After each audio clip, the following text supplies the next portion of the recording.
On va commencer. Bah, bonjour, hein, après tout. J'ai pas pu saluer. J'ai pas tous pu vous saluer parce que je me concentrais déjà dans ce que j'allais faire. D'ailleurs, ça, c'est aussi une chose que j'ai dû apprendre en tant que pasteur il y a 3 ans. J'aime pas me faire remarquer, contrairement à ce que les gens pensent. J'aimais être très discret, rester bien dans mon petit coin. Mais quand je suis devenu pasteur, au début, comme je ne savais pas vraiment, bon, j'imaginais un peu comment ça se passait, mais j'allais m'asseoir tranquillement dans l'église, en attendant que je puisse apporter la parole de Dieu. Et puis je me suis rendu compte que je faisais tout faux, parce que les gens disaient, tiens, pourquoi notre pasteur ne veut même pas nous saluer ce matin? Donc j'ai dû apprendre à saluer les gens de mon église. Donc, vous voyez, ne désespérez jamais. À tout âge, on a encore beaucoup de choses à apprendre. Et moi, c'est à 55 ans que j'ai dû commencer, et même plus, que j'ai dû apprendre à avoir le ministère de pasteur. C'est vrai que j'ai beaucoup prêché depuis ma jeunesse, mais beaucoup en me déplaçant. Alors, c'est vrai que quand vous vous déplacez d'une église à l'autre, vous n'allez pas chaque fois saluer tout le monde, parce que déjà, on ne vous en donne pas l'occasion parfois. Mais on apprend toujours quelque chose. On va commencer ce matin par vous distribuer des pièces de puzzle. Et c'est mon épouse, Anna, qui depuis plus de 35 ans vit fidèlement avec moi et dans la joie, va vous distribuer des pièces de puzzle. Alors, vous prenez la pièce, il ne faut pas la manger, donc elle n'est pas au chocolat, c'est vraiment une pièce de puzzle. Et puis, vous allez rapidement essayer de savoir quelle image complète donnerait cette pièce. Ça ne doit pas être très facile. Ah, tu vas être aidé, ça c'est bien. Oui, il faut s'aider, ça va plus vite. Vous voyez, vous avez une image, une pièce, et vous allez vous dire, mais tiens, qu'est-ce que c'est? Qu'est-ce que c'est bien comme histoire quand toutes les pièces seront ensemble? Alors c'est bien, ça se passe assez rapidement, vous essayez de deviner. Alors moi je vais quand même un petit peu vous aider. Un petit peu. C'est pas les Alpes de l'Oberland bernois que vous avez, c'est une scène de la Bible. Je vous en dis pas plus, hein. Mais quand l'image sera totale, ce sera une scène de la Bible. Alors, est-ce que vous avez déjà certaines idées? Allez-y, ceux qui ont déjà une pièce, essayez de deviner quelle est l'histoire de la Bible que vous avez sous les yeux. Je vois qu'il y en a qui commencent de comparer la pièce avec ceux qui sont autour d'eux. C'est tout à fait permis. Peut-être qu'à 2 pièces, à 3 pièces, on se dit, ah, c'est déjà un peu mieux. Mais peut-être que vous n'avez pas les pièces qu'il faut, hein. J'espère même qu'elles sont bien mélangées. Hein? Tout le monde en a? Voilà. Et puis, je demande immédiatement à 2 personnes parmi nous de m'aider ce matin. 2 personnes, très librement, vont nous recomposer le puzzle en se mettant à la table, qu'elle a, il y a 2 chaises. Alors, ne vous gênez pas. Hein. J'ai vraiment besoin de 2 personnes. C'est pas très compliqué, je vous dis tout de suite. C'est pas un puzzle comme ça grand. Il est grand comme ça. Ah, voilà 2 volontaires. Fantastique. Voilà. Ils vont se mettre... Alors, on va faire comme dans les jeux télévisés. Pendant eux vont monter le puzzle, moi, je vais faire la prédication. C'est pas tout à fait un concours, mais en fait, ça va me motiver à pas tourner en rond trop longtemps. Vous avez réuni les pièces. Alors, oui, attendez, là, quand même, j'ai pas entendu. Quelle histoire de la Bible vous avez sous les yeux? Donnez une idée, allez-y. Moi, j'ai un sapin. Un sapin? Un sapin? Ouais, un petit sapin. D'accord, alors, qu'est-ce que ça pourrait être comme histoire de la Bible où il y a un sapin? Oui, allez-y, hein, ne vous gênez pas, quoi. Il y a une foule, mais bon, une foule qui est là pourquoi, qui fait quoi, vous pensez? Les rameaux. Les rameaux. Écoutez Jésus. Allez-y, 2, 3 propositions, comme ça, on verra si quelqu'un... une parabole. Il y a des enfants. Il y a des Romains. Il y a des moutons. Des chèvres. Ça vous fait penser à quel récit biblique? Il y a des chevaux. Bon, d'accord.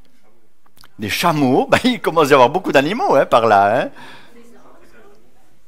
Mais ça vous donne toujours pas... Vous n'avez pas l'idée de quel récit... Bon, on a dit les rameaux quand même. Il y a eu quand même un thème biblique. Est-ce qu'il y en a encore un autre? Les rameaux? Oui, oui.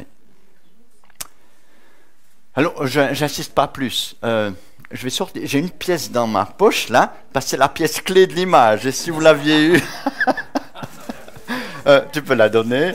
Vous réunissez les pièces, et puis nos deux amis vont se mettre à faire ce puzzle. D'ailleurs, je crois qu'ils sont déjà lancés là-dedans. Voilà. Il y a quelqu'un qui a vu un âne? Oui, oui. Mais dans la Bible, c'est vrai, des ânes, il y en a beaucoup, hein. C'est vrai. Ça me fait penser à quelque chose. Il y en a qui ont glissé autre chose encore, là. Quand j'étais journaliste et que je devais rapporter les actualités de ma commune, la commune de Sécourt, après chaque séance du conseil, je devais rencontrer le maire de ma commune, qui me recevait au bureau, et puis me racontait les décisions du conseil municipal. Et moi, j'étais chargé de faire un article. Alors, vous savez, des fois, ils n'avaient pas grand-chose à discuter au conseil municipal. D'autres fois, c'était lourd. Mais une fois par année, ils me donnaient les statistiques des animaux de la commune. Parce que ça se compte, hein, vous savez. Alors, une fois, il m'a dit, il y a tant de cochons, tant de chèvres, tant de poules, tant d'ânes. Et puis, je me suis dit, tiens, c'est intéressant ça, hein? Oui, c'est intéressant que j'en ai rien d'autre à dire. Alors, j'ai fait mettre dans le journal, il y a moins d'ânes dans la commune. Et la fois d'après, quand il m'a rencontré, il m'a dit, mais attends, hein, quand même, hein, ce titre, hein, bon, d'accord. Ça le gênait un peu. Mais enfin, c'est ce qu'il m'avait dit. Il ne pouvait pas le contester. Une année après, on est retombé sur le problème des ânes. Il dit, il y a plus de cochons dans la commune. C'était vrai. Alors, il m'a dit, il faut arrêter de parler de tout ça. J'ai dit, c'est ce que tu m'as dit, hein. Ouais, donc, il faut faire attention. Mais un peu d'humour dans le journal, moi, je crois que ça fait toujours du bien, hein. C'était pas méchant. En plus, c'était juste, hein. Maintenant, si eux voulaient interpréter autrement, c'était leur affaire, hein. J'ai pas à dire hein, mais bon, voilà, hein. Donc, on peut des fois aussi un peu s'amuser. Alors, je voudrais oui, je dois répondre à ce que m'a demandé Mathilde. Oui, alors je dis, hier soir, j'ai parlé comment on pouvait effectivement influencer les médias depuis notre maison, depuis chez nous, en sachant comment ils fonctionnent. Voilà, en résumé ce que j'ai dit. Et en tant que chrétien, on a vraiment à les influencer. Sans ça, il faut arrêter de se plaindre. Si on est satisfait, d'accord, il ne faut pas influencer. Mais si on n'est pas satisfait, il faut faire quelque chose pour que ça change. Et ce que j'ai voulu vous dire hier soir, on peut faire que ça change. Chacun de nous peut faire que ça change. Je voudrais aussi remercier Marie qui m'a passé l'article du journal. Alors, j'ai passé un moment assez émotionnant en lisant cette page du journal du quotidien jurassien. Oh, toute une page, hein? L'invité de la rédaction, c'était Marie Abegre, qui a plus de 80 ans, ou bien 60 ans environ, je ne sais plus. Hein? On ne doit pas dire l'âge, hein? Donc c'est je pense, entre 55 ans et 100 ans. Hein? Mais écoutez, c'est extraordinaire. Elle a su influencer quelque chose, hein? En ouvrant sa porte à un journaliste qui s'appelle Monsieur Jacques Courrier. C'est Jacques Courrier. Eh bien, elle a eu raison. Oh, franchement, Marie, hein? Si ça arrive un coup de fois, allez-y, foncez. Hein? Il y en a qui étaient à jour du Christ à Bâle. Vous avez vu le monde qu'il y avait dans le stade. Eh bien, par son témoignage, dans sa cuisine, elle a touché autant de gens qu'au stade Saint-Jacques à Bâle. Ça vaut le coup, hein, quand même. Hein? Si elle avait dû faire tout ça à pied, d'une ferme à l'autre, d'une maison à l'autre, elle ne serait pas avec nous ce matin. Hein? Donc, n'ayons pas peur d'influencer les médias. Et soyez prêts. Tu es bernois, moi aussi. Alors, j'ai trouvé la combine. Tu dis, je suis toujours prêt le jour d'après à répondre aux questions. Eh bien, c'est un jour avant qu'il faut se préparer. C'est exactement ça que je voulais dire. Nous, les Bernois, bon, vous êtes dans le canton du Jura, mais il y en a plusieurs qui ont une mentalité bernoise, je pense. Hein. Vos origines, d'ailleurs, hein, on est bien d'accord. Donc, préparez-vous le jour d'avant. Et puis, quand la question vient, lent comme nous sommes, eh ben, on est prêt. Il faut être un peu rusé, vous voyez. Alors, je vous remercie de nous avoir accueillis depuis jeudi soir. Et puis, j'espère que nous nous reverrons le vendredi 16 juin à la halle de gym de Basse-Cour pour une pièce de théâtre. Je crois avoir eu cette confirmation que la halle de gym est libre. Et c'est la troupe A72 et plus qui va vous jouer une pièce assez extraordinaire qui s'appelle 38 degrés à l'ombre. Alors, vous pouvez très librement inviter vos familles, vos amis, vos enfants, vos ennemis, et je vous assure qu'ils vivront un bon moment. Ils seront à l'aise et vous ne serez pas gênés de les avoir invités. Alors, je ne vais pas trop vous en dire, mais je vous assure que ça fait réfléchir, mais avec humour. Et on s'y prépare beaucoup. on joue, on a déjà joué à Porrentruy, on a joué à Moutier, on a joué à Recovilliers. Dimanche prochain, on joue à l'auditorium du CIP à Tramelin à 5 heures. Puis ensuite, on va jouer à Dambresson, on va jouer à Neuchâtel. Puis on veut jouer au mois de juin à Basse-Cour. Donc, vous imaginez qu'on sera bien entraîné, hein? Et on s'entraîne sans arrêt chaque semaine. Donc, ça devrait marcher. J'aimerais de tout cœur que vous reteniez de ces rencontres, c'est que nous devons changer quelque chose à la situation actuelle dans notre pays. Il ne faut pas être fataliste. Il ne faut pas dire c'est dur. Non. Moi, je vous dis, ne soyons pas fatalistes. On peut et on doit changer quelque chose. On peut devenir nous-mêmes, si simples que nous sommes, des acteurs de grands changements. Et si nous voulons que les gens aient un regard plus juste sur ce que nous sommes en tant que chrétiens évangéliques, nous devons avoir des arguments pour dire qui nous sommes vraiment. Et nous devons refuser d'être considérés comme des sectes. Nous devons refuser d'être considérés comme des chrétiens marginaux en dehors de la vraie Église. Et je dis, vous les Ménonites, vous avez une carte importante à jouer pour tout le mouvement évangélique dans l'année qui vient. Parce que vous pouvez très facilement annuler la pensée de ceux qui disent que nous sommes à la merci des chrétiens américains du style de M. Bush. Vous savez que c'est l'étiquette qui est collée aux évangéliques sans arrêt. Mais vous, alors, c'est facile pour vous de les mettre KO, tous ceux qui disent ça. Parce que votre Église existe depuis environ 450 ans. Je me trompe, Maltel? Hein? Alors, à ma connaissance, M. Bush n'était pas né il y a 450 ans. Vous n'avez pas attendu d'avoir une influence des chrétiens évangéliques, fondamentalistes, militaires, armés des États-Unis pour être ce que vous êtes. Donc, défendez-vous. Et si quelqu'un vous dit dans vos amis, vos connaissances, « Oh, les évangéliques en Suisse, c'est à cause des Américains », alors fermez-leur la bouche très vite. Et n'hésitez pas, mais gentiment, mais fermement. Dites, attends, il te manque une page dans ton histoire à toi. Parce que nous existons depuis 450 ans en Suisse. Donc, si M. Bush est si vieux que ça, il faudra me le dire. Hein? Vous n'avez pas été influencé par les évangéliques américains.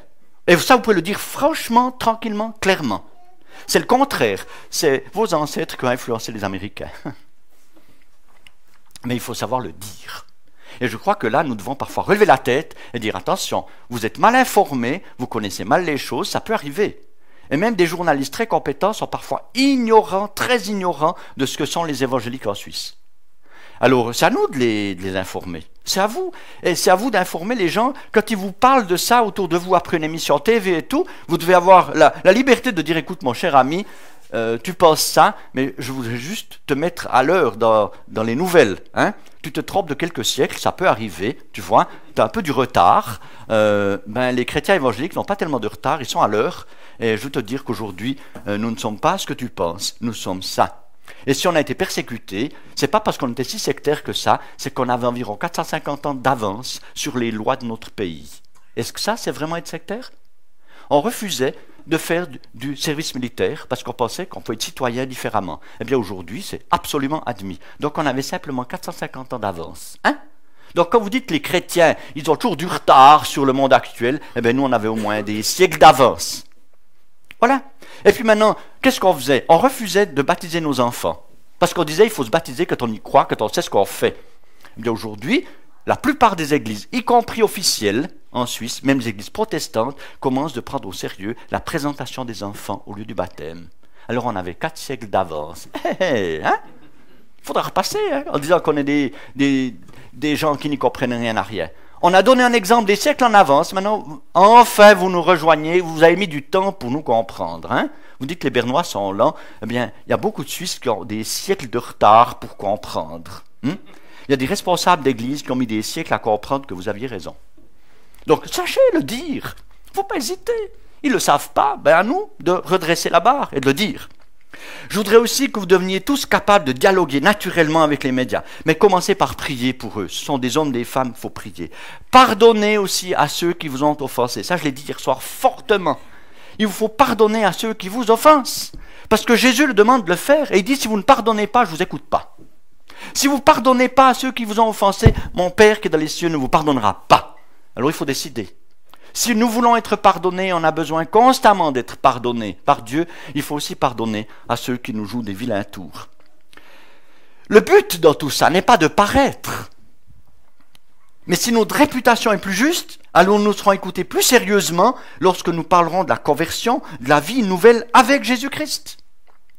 Qui va entrer dans une église dont tout le monde a peur parce qu'il pense qu'il se passe des choses incroyablement bizarres? Mais écoutez, moi j'enverrai jamais un de mes enfants dans un lieu où j'ai peur qu'ils aient toutes sortes de mauvaises influences.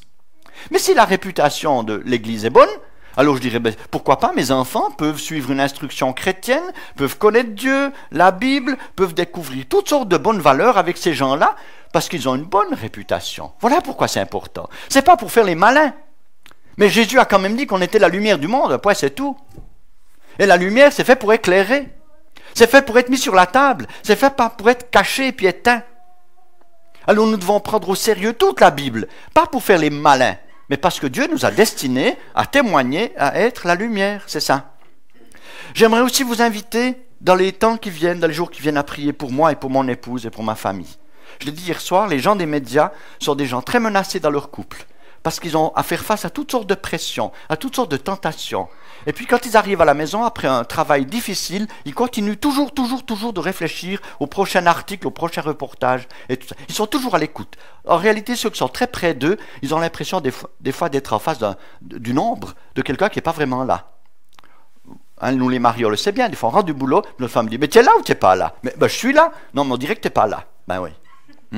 Mais ça nous arrive beaucoup quand on travaille dans les médias, aussi dans d'autres professions. On doit prier pour que je reste proche de Jésus-Christ et fidèle dans mon témoignage. Que je discerne aussi la volonté de Dieu pour moi. La semaine prochaine, je saurai si à partir du 1er juillet, je serai un chômeur à 50%. Mon ministère pastoral n'est pas touché par cela, à la Chaux-de-Fonds, mais je saurai si je peux continuer de travailler comme journaliste à Lausanne. Alors, priez que ça se passe bien et que ce soit la volonté de Dieu qui se réalise et pas celle d'une personne. Et priez aussi pour que je sois un bon témoin de Jésus-Christ lorsque je vais, ces prochains jours, ces prochaines semaines, témoigner de ma foi à des journalistes ou à part des médias. Je vous demande aussi de prier pour nos troupes de théâtre. Nous cherchons un jeune acteur de suite pour remplacer dès cet automne un jeune ingénieur qui va partir pour une formation à l'étranger. Un jeune ingénieur qui travaille avec Diguer, l'association anti-mine. Mais il sera encore avec nous à Basse-Cour, normalement au mois de juin. Mais priez aussi pour qu'on trouve un acteur pour le remplacer. Il peut avoir entre 16 et 45 ans. On peut adapter le rôle. C'est tout à fait possible et pas ridicule. Voilà. Alors, le puzzle, il se monte, là. Ça va? Vous avancez? Ah, bon, alors, tant mieux pour moi. Alors, on y va. Comment une église peut-elle être moderne sans être mondaine? Alors, qu'est-ce que j'appelle moderne? Je veux dire une église de notre temps. Par exemple, avoir un piano ou un synthé au lieu d'un harmonium, c'est ce que j'appelle être moderne. Voyez? Vous êtes d'accord que dans beaucoup de nos églises mennonites, il y avait un harmonium pendant longtemps. Moi, j'ai beaucoup aimé jouer de l'harmonium, d'ailleurs. C'est très sportif, en plus. Hein?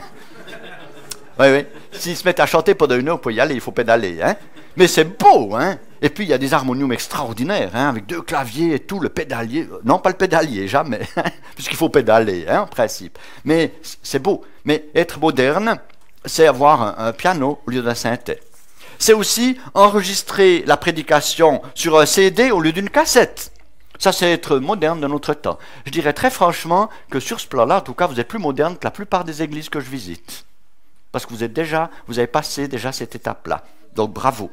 C'est venir au culte en voiture et pas avec un char et un cheval. C'était de notre temps. Quoique ce serait très joli dans le fond, hein, si certains d'entre nous étaient arrivés avec le char et le cheval ce matin. Et je suis sûr que personne ne se moquerait d'eux. On dirait, tiens, ils sont classe, hein, ces gens, avec le cheval, tout ça. C'est beau, hein? Ah oui, eux, oui. Mais alors eux, ils résistent à un certain progrès. Hein? Mais je les admire. Et la fois où j'ai traversé la Pennsylvanie, quand j'ai vu un peu ça, je me dis, mais moi j'aimerais aussi un peu vivre comme ça de temps en temps, franchement. Hein? C'est classe quand même. Hein? À la fois c'est ancien et c'est moderne. C'est quand même génial. Hein? Être moderne, c'est aussi s'écrire par l'ordinateur. C'est la manière actuelle de faire dans nos pays. On ne se le jette plus sur un stylo, avec du papier, puis bon, il y en a qui le font, on peut toujours le faire. Mais aujourd'hui, nous sommes des milliers à communiquer simplement en étant devant notre ordi, on clique, et puis c'est parti, l'autre reçoit un message, etc. Mais être moderne, bon là j'ai pris un petit truc qui a impressionné Pierre tout à l'heure. Ça, vous savez ce que c'est? C'est une webcam. Ça, c'est une caméra. Vous la mettez sur votre ordinateur, vous branchez ça, et puis la personne qui est à l'autre bout du monde, elle vous voit. Et puis vous, sur votre écran d'ordinateur, c'est là aussi ça, vous la voyez. Donc c'est plus simplement de se téléphoner, mais c'est de se voir, dialoguer. Et puis si vous voulez dire, tu vois, ces belles fleurs, vous faites comme ça, et puis l'autre à l'autre bout du monde, il voit le bouquet de fleurs. Aujourd'hui, c'est ça, la communication moderne. Même ça coûte 35 francs, donc on ne peut pas dire qu'on se ruine pour ce genre de caméra. Et l'autre soir, j'ai mis au point un document avec ma directrice des éditions pour un flyer. Elle était dans son bureau, en 3h30 le soir, on travaillait. Elle était près de Berne et Fribourg. Et puis elle me disait, est-ce que tu es d'accord avec ça? Et puis elle me montrait comme ça. Et puis moi je disais, oui, ça peut jouer, écoute, modifie ça.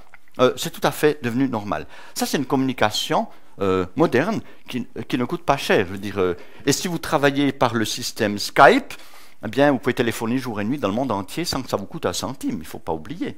Hein? Donc ça, c'est la communication que j'appellerais moderne. Qu'une église ait un site internet pour communiquer chaque jour les informations écrites et des photos, c'est être moderne. Donc ce n'est pas du tout être... Aujourd'hui, on peut dire que chaque jour, de nouvelles églises ouvrent un site internet. C'est vous dire que c'est une adresse qu'on peut taper sur l'ordinateur et qui vous donne toutes les informations de votre église qui peuvent être mises à jour par une personne de votre église qui refait simplement ça depuis chez elle. Alors, qu'est-ce qui se passe? Tous ceux qui ont un ordi, qui sont reliés comme ça, ils peuvent, le jour, la nuit, n'importe quand, ils regardent qu'est-ce que mon église a à me dire aujourd'hui. Par exemple, le pasteur peut chaque jour envoyer la pensée du jour, un petit message, etc. Et puis tous ceux qui veulent l'apprendre dans le monde entier, ils peuvent la récupérer. Et ce système n'est pas cher du tout, je voudrais le dire. Vous pouvez avoir même des sites internet qui sont absolument gratuits. C'est si ça prend du grand volume que vous devez réserver de l'espace, des trucs comme ça. Mais dans les deux sites que nous avons avec la troupe de théâtre et puis les éditions, un des deux sites, il est gratuit, c'est tout. Ça nous suffit. Qu'est-ce que j'appelle mondaine? Bien, je veux dire qui est conforme à la pensée, à la manière de se rencontrer de ceux qui refusent de prendre au sérieux la Bible. C'est la définition que je donne ce matin de mondaine. Qui ne tiennent pas compte du jugement à venir, qui placent leurs désirs toujours avant ceux des autres, qui utilisent les progrès technologiques pour s'enfoncer dans le péché, qui sont une cause de scandale pour les enfants. Ça, c'est ce que j'appelle la pensée mondaine qu'une église pourrait avoir. Et nous savons toutes les dérives qu'on appelle éthique, de comportement qu'on vit dans certaines églises en Suisse. C'est un scandale, c'est une horreur, c'est une abomination. Mais comme les lois le permettent, eh bien on pensera finalement, les enfants diront, puisque les lois le permettent, c'est que c'est bien. Et ça, c'est pas juste. Ça, c'est une manière mondaine de progresser, si on veut dire, ou de régresser moralement dans un pays. Mais pourquoi? Je vais surtout me concentrer ce matin sur l'aspect moderne d'une église, plutôt que de démolir tout ce qui est mondain, parce qu'on n'a pas assez de temps. Il y en aurait trop. Alors, une église doit être moderne, pourquoi? Eh bien, parce qu'elle doit communiquer l'évangile, annoncer que Jésus-Christ est l'unique sauveur. Ça, c'est pour ça qu'on est encore sur la terre. Autrement, Dieu n'a pas besoin de nous laisser sur la terre, finalement. Il pourrait nous amener directement dans sa grande chorale dans le ciel, ça irait très bien. Et puis vous chantez bien, donc pas de problème. Hein? Mais pourquoi il nous laisse sur cette terre? C'est parce qu'il veut qu'on parle de lui, qu'on témoigne pour lui, qu'on vive pour lui, qu'on le glorifie sur cette terre. Et pour être comprise, une église doit parler le langage de ceux qu'elle cherche à atteindre. Sans cela, il n'y a pas de communication correcte. Si vous ne parlez pas dans le langage de ceux que vous cherchez à atteindre, ils ne vous comprendront pas. Et il faut être moderne quelque part. Il faut adapter notre manière de communiquer à ce que les gens peuvent comprendre. C'est pour ça qu'il faut être moderne. Il faut quand même reconnaître qu'on a tendance à suivre les progrès du monde avec quelques années de retard. C'est ce qui fait parfois que nous sommes démodés, décalés par rapport à la société. Et ça fait rire bien des gens. La Bible nous dit que nous ne devons pas vivre selon les habitudes de ce siècle. On est bien d'accord, ça je l'ai entendu souvent. Mais ça ne veut pas dire qu'on doit vivre selon les habitudes du siècle précédent. Et certains l'ont interprété comme ça. Donc ils ne veulent pas des habits d'aujourd'hui, mais ceux du siècle précédent. Ils ne veulent pas les choses d'aujourd'hui, mais simplement ils sont décalés d'un siècle. Puis ils pensent être dans l'accord avec la Bible. C'est la preuve qu'ils n'y ont rien compris, évident, sur ce texte-là. Les habitudes de ce siècle, c'est pas simplement... Mon papa me disait qu'il avait eu de grandes difficultés en étant jeune parce qu'il avait adopté un style de chaussures qui n'était pas admis à ce moment-là chez les Ménonites. Ça paraissait trop moderne et mondain. Je me disais, c'est pas possible. Il me faisait des problèmes pour mes chaussures. Il était simplement un peu décalé. Hein? Bon, il n'en a pas perdu la foi pour tout autant, mais parfois il disait, mais est-ce qu'on peut être drôle? Mais dans toutes nos églises, on connaît des problèmes de ce genre. Prenons garde à ne pas être stupide comme ça, en faisant des problèmes pour des choses qui n'en sont pas. Bien sûr, être à la mode, être moderne, selon notre temps, bizarrement, c'est aussi reprendre certaines valeurs du passé. Vous êtes bien d'accord, c'est bizarre. Par exemple, être plus écologique, avoir un jardin, se déplacer à vélo quand c'est possible, c'est devenu moderne. En réalité, on reprend des choses du passé qu'on remet dans le contexte d'aujourd'hui, puis on dit c'est moderne. Donc on reprend des valeurs du passé, puis on dit elles sont très bien, on a découvert quelque chose. Mais demandez aux personnes âgées parmi nous si ça les étonne tellement. Elles disent mais nous on était toujours écologiques quand on est jeune. C'est après que tout a foiré. Hein? Maintenant quand on lui dit c'est très écologique de faire, dit, mais c'est comme ça qu'on a toujours dit qu'il fallait vivre. Mais après on nous a dit il faut changer. Mais en réalité on retrouve des valeurs du passé, et c'est très bien. Jésus a vécu selon son temps. Il se déplaçait, parlait, rencontrait les gens, enseignait, mangeait, buvait, s'habillait comme les gens de son pays et de son temps. Il n'était pas décalé de quelques siècles, il vivait dans son temps. C'était un homme de son temps. Il n'était pas original par sa manière d'être, il était comme un homme de Palestine de ce temps-là.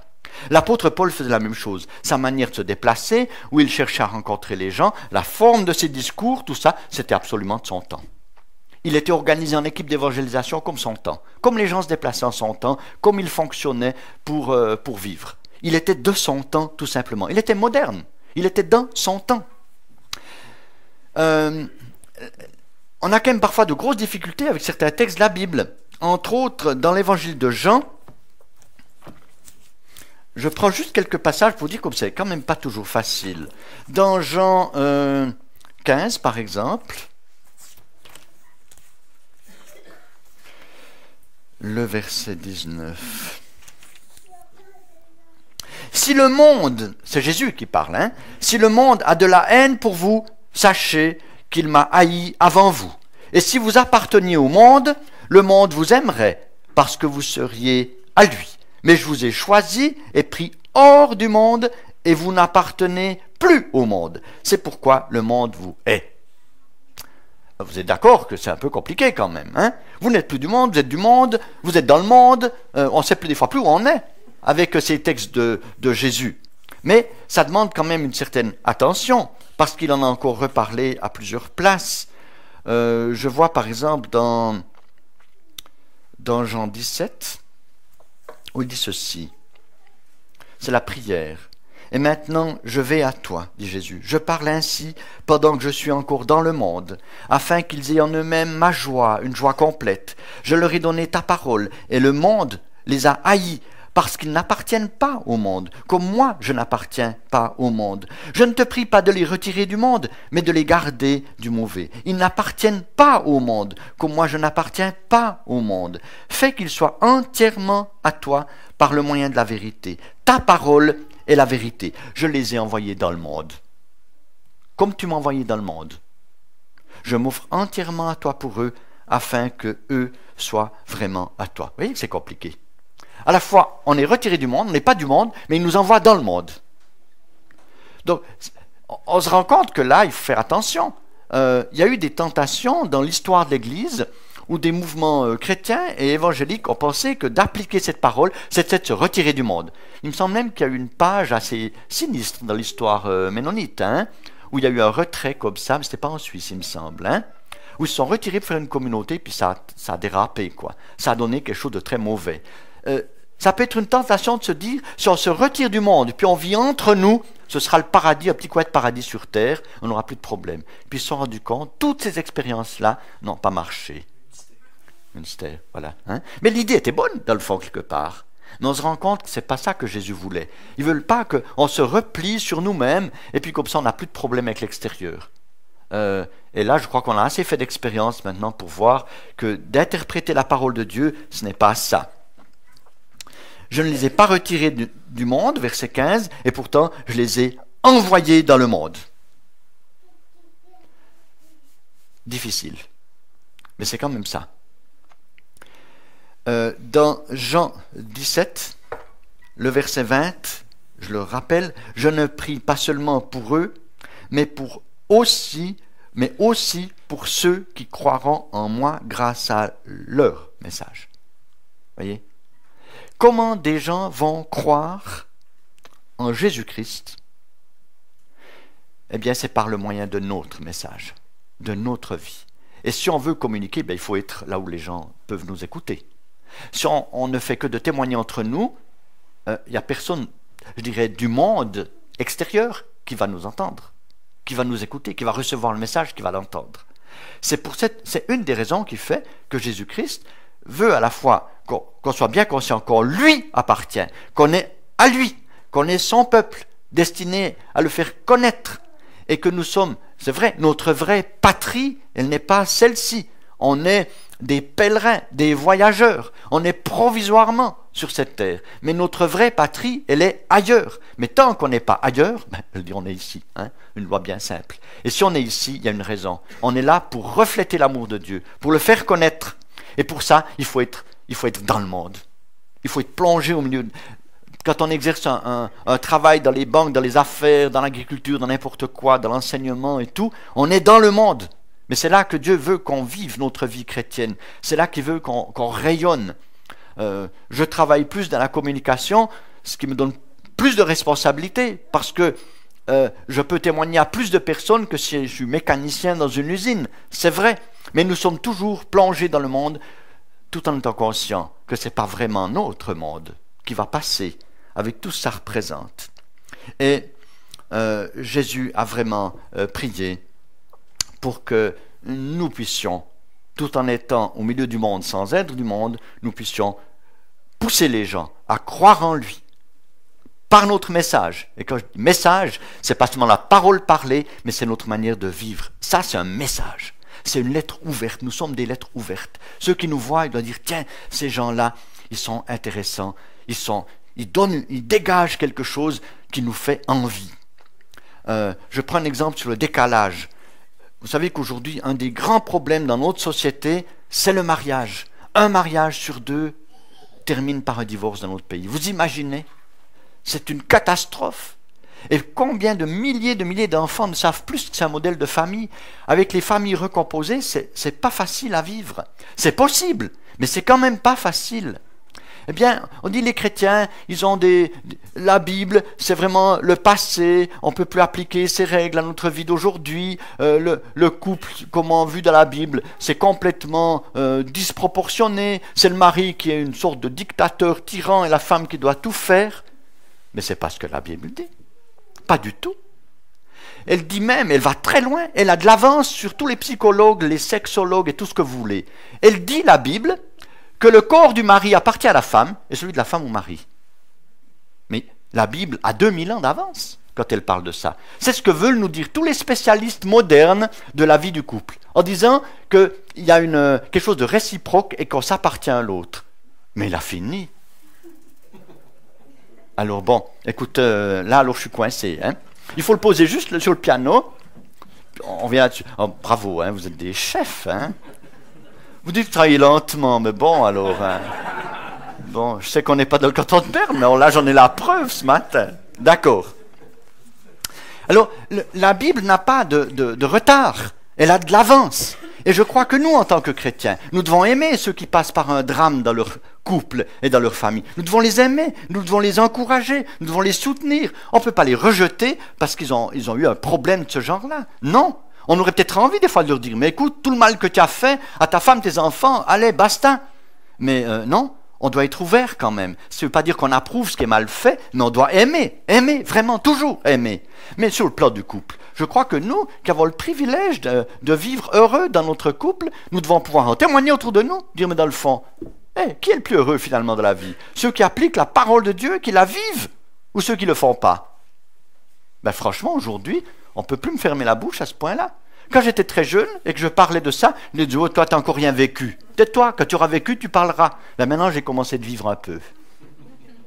Alors maintenant, quand on me dit, oh, je dis, attendez, bon, j'ai encore les cheveux bruns, ça ne veut pas dire que je suis stupide, ça ne veut pas dire que je suis un gamin, ils sont comme ça, c'est comme ça.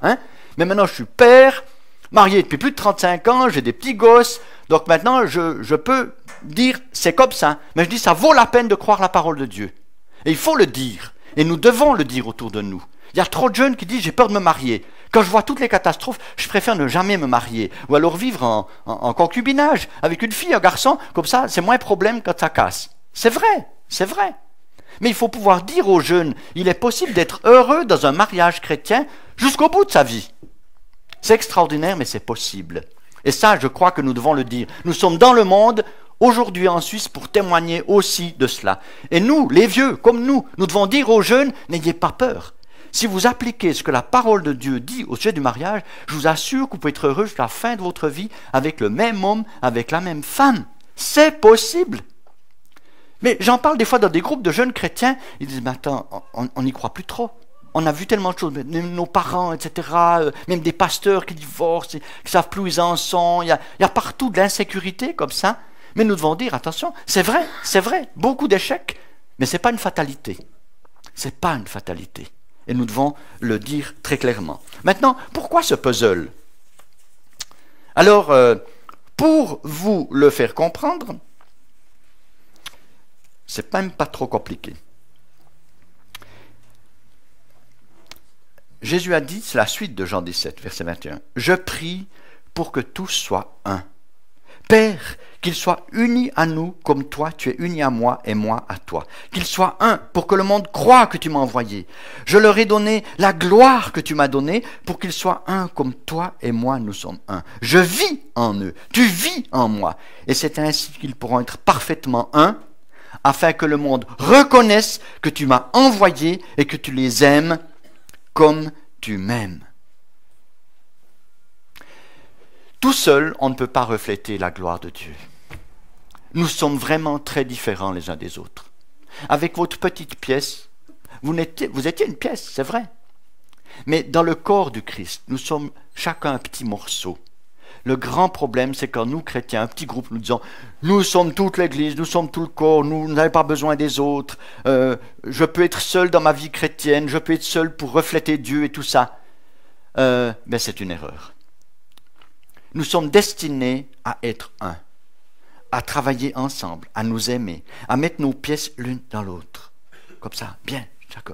Et vous avez remarqué? Enfin, vous ne l'avez pas encore remarqué, mais on le croit, hein, c'est tout plat. Donc, ils ont pu trouver une place pour chaque pièce. Et ils ne pouvaient pas mettre les choses autrement pour se dépêcher.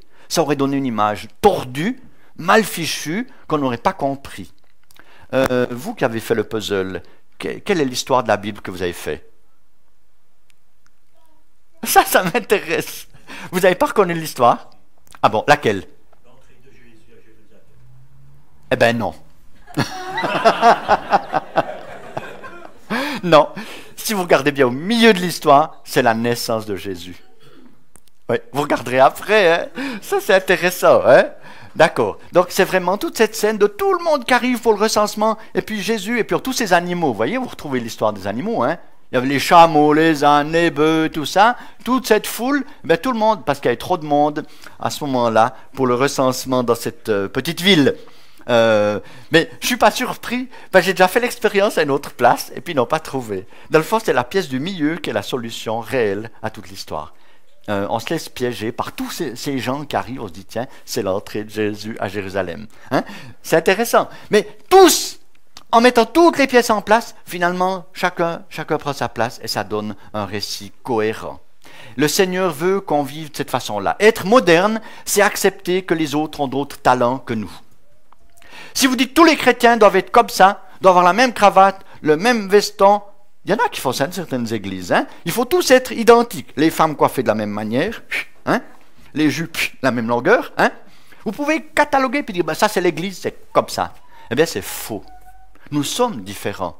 Notre couleur de peau, l'église du Christ est très différente en grandeur, en tout ce qu'on veut. Mais il faut accepter d'être un, de se lier aux autres, de faire confiance qu'avec les autres, on donne l'image du corps du Christ.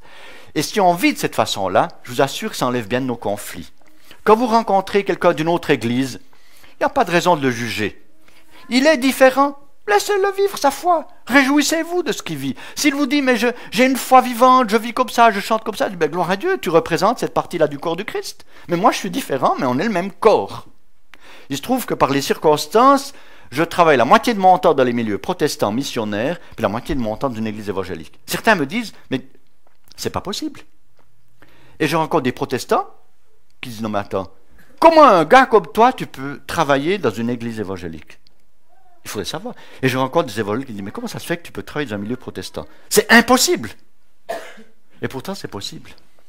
Le travail que je fais dans le journalisme, c'est totalement basé sur l'action chrétienne pour lutter contre la violence, les injustices dans le monde. Ça fait partie du message chrétien. C'est vrai qu'à mon avis, en tant qu'évangélique, j'aimerais qu'il y ait plus le message du salut en Jésus-Christ. Mais ce n'est pas le but de cette association-là. Mais ce qu'ils font, nous, on ne le fait pas, alors, franchement. Ils ont une force pour influencer des gouvernements, pour faire changer les situations. Dans le monde, il y a une injustice, il y a de la torture sur les femmes, sur les filles, sur les enfants. Ces actions missionnaires-là, c'est pour dire au monde, attendez, en tant que chrétiens, nous disons non, vous n'avez pas le droit de faire ça. Et on est avec ceux qui sont faibles, qui ne savent pas se défendre, et on les protège, on les soutient. C'est compatible, finalement. C'est vrai, il y a des choses que je n'approuve pas du tout dans certaines églises, parce que c'est faux ce qu'elles font. Il faut le dire, il ne faut pas être d'accord. Hein? Mais il se trouve qu'on peut être, des fois, dans deux camps, apparemment, qui ne sont pas d'accord, et qui en réalité se complètent. Ce n'est pas pour moi que je dis ça aujourd'hui, mais vous êtes dans une région où beaucoup de gens n'ont pas les mêmes convictions chrétiennes que vous. Peut-être même dans vos familles. Eh bien, ne vous scandalisez pas. Continuez de vivre votre foi. Laissez-les avec leurs convictions. Témoignez de ce que vous vivez. Dieu saura éclairer ceux qui sont dans l'erreur s'ils sont dans l'erreur. Mais faites-lui confiance. Je crois là vous avoir dit quelque chose d'essentiel. Nous devons vivre ensemble. Une église moderne, c'est une église qui fait confiance aux dons, aux différences que Dieu nous a données. Et ça peut faire toute la différence dans notre témoignage. Ne perdons pas notre temps pour affirmer et combattre tout ce que nous ne voulons pas être, parce qu'on peut y passer toute notre vie, à tout ce qu'on ne veut pas, mais consacrons toute notre énergie, nos talents, nos capacités à être une église moderne, qui communique, qui témoigne, selon le signe de Jésus-Christ. Ça, c'est le signe le plus fort qu'on peut donner. Si vous voulez voir le puzzle à la fin du culte, bien vous pourrez vous approcher, on va le mettre sur la table par là, pour le voir. Je vous remercie beaucoup. Merci. Oui, d'accord, je vais prier. Alors nous allons prier. On peut rester assis? On se lève pour la prière.